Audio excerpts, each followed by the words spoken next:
ভাইরে, আপনারা তো এই মেয়েটাকে চিনতে পেরেছেন। বাংলাদেশের খুব পরিচিত একজন ফ্যাশন ব্লগার, নাম সুনেরা তাসনিম। পোশাক কম দামের হলেও সেটা যদি সঠিকভাবে পরা যায় তাহলে যে কোনো মেয়েকেই অপসরার মতো সুন্দর লাগে।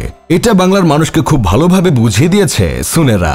একটা সময় সুনেরা রাফসানজার ছোট ভাইয়ের সাথে ন্যাকামি টাইপের ভিডিও বানালেও বর্তমানে খুব রুচিসম্মত ভিডিও বানায়, দেখতে ভালোই লাগে। কিন্তু ইদানিং আমার টাইমলাইন থেকে সুনেরা তাসনিম মেয়েটাকে কোনোভাবেই সরাতে পারছি না।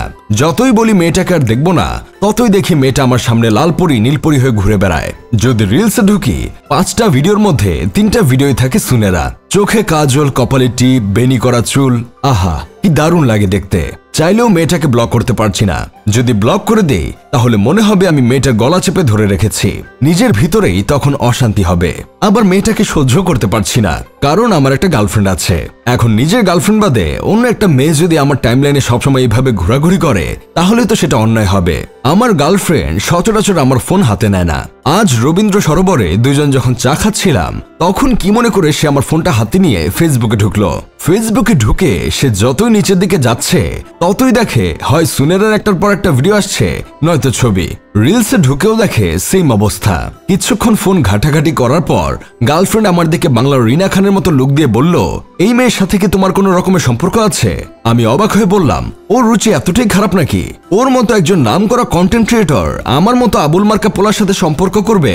এটা শুনে গার্লফ্রেন্ড চরম রেগে গিয়ে বলল, তার মানে তুমি এটাই বুঝাতে চাচ্ছ আমার রুচি খারাপ, এজন্য আমি তোমার সাথে সম্পর্ক করেছি?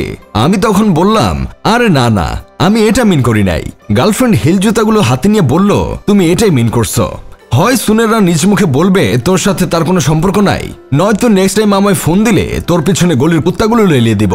বলে দিলাম, সর সামনে থেকে। এখন ভাই আমি কি করব আপনারাই বলেন। আমার মতো এভারেস্ট টাইপের পোলাদের এমনিতেই কপালে কোনো মেয়ে জোটে না। অনেক কষ্টে একটা জুটে ছিল, সেটাও ভেঙে গেল। এখন আমি সুনেরাকে কোথায় পাই? আমার প্রেম তো সে ছাড়া আর কেউ জোড়া লাগাতে পারবে না। এই সুনেরার কারণে যে আমার ব্রেকআপ হলো, এই দায় ভাকি সুনেরা এখন নিবে? ভেবেছিলাম আমার বন্ধু কেরামত এই সমস্যার সমাধান দিতে পারবে। ওর কাছে গিয়ে দেখি ও অন্য এক বিদেশি মেয়ের প্রতি ক্রাশ খেয়ে বসে আছে। আমার এসে কইল, কোরিয়ান অভিনেত্রী কিম জি ওনকে দেখলে আমার মনে হয় এআই বুঝে একদিন গোপনে কোরিয়ায় বেড়াতে গিয়ে একটা কৃত্রিম মেয়ে বানিয়ে ফেলে রেখেছে।